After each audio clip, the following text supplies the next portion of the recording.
বাংলাদেশে বর্তমানে স্নাতক ডিগ্রিধারী তরুণদের প্রতি ৩ জনের মধ্যে একজন বেকার।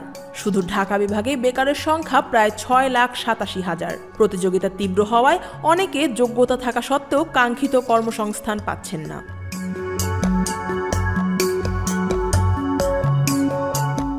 বাংলাদেশের অর্থনীতি সাম্প্রতিক বছরগুলোতে প্রবৃদ্ধির ধারা বজায় রাখলেও শ্রমবাজারে দেখা যাচ্ছে ভিন্ন চিত্র।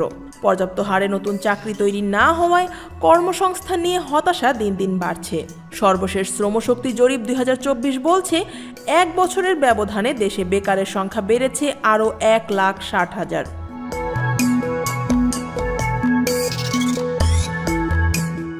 বাংলাদেশ পরিসংখ্যান ব্যুরোর সদ্য প্রকাশিত জরিপে উঠে এসেছে এক অস্বস্তিকর বাস্তবতা। ২০২৩ সালের শেষে দেশে বেকারের সংখ্যা ছিল ২৪,৬০,০০০।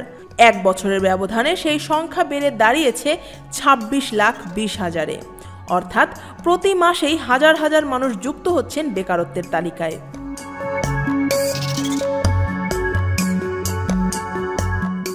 উনত্রিশ বছরের কম বয়সী যুব বেকারদের মধ্যে প্রায় ২৯% স্নাতক ডিগ্রিধারী, মানে দাঁড়াচ্ছে প্রতি ৩ জন স্নাতকের একজন চাকরিহীন।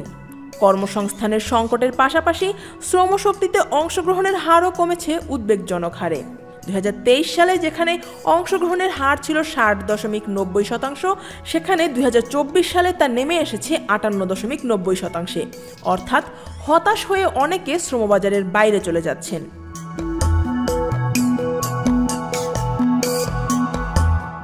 তবে অবাক করা বিষয় হলো, স্নাতকধারী তরুণরা বেকার থাকলেও নিরক্ষর অবস্থায় শ্রমবাজারে সক্রিয় অন্তত ১,৩০,০০,০০০ মানুষ।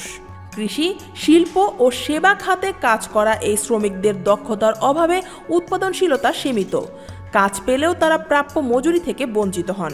একদিকে চাকরি নেই যোগ্য তরুণদের জন্য, অন্যদিকে অদক্ষ শ্রমিকরা পর্যাপ্ত অবদান রাখতে পারছেন না। এই দ্বন্দ্বই শ্রমবাজারের মূল সংকট।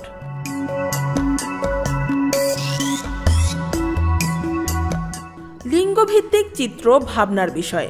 বর্তমানে দেশে পুরুষ বেকারের সংখ্যা দাঁড়িয়েছে ১৮ লাখে, যা ১ বছরে বেড়েছে প্রায় ২ লাখ।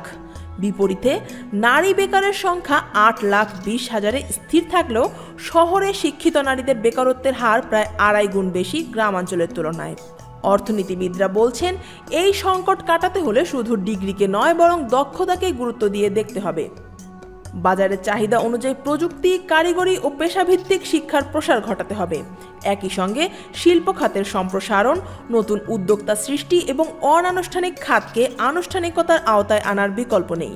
তা না হলে দেশের উচ্চশিক্ষিত তরুণরা হতাশ হয়ে পড়বেন আরও বেশি, যা শুধু অর্থনীতিরই নয়, সামাজিক স্থিতিশীলতার জন্য বড় ঝুঁকি হয়ে দাঁড়াবে। আফিয়া আক্তার, ঢাকা ওয়াচ।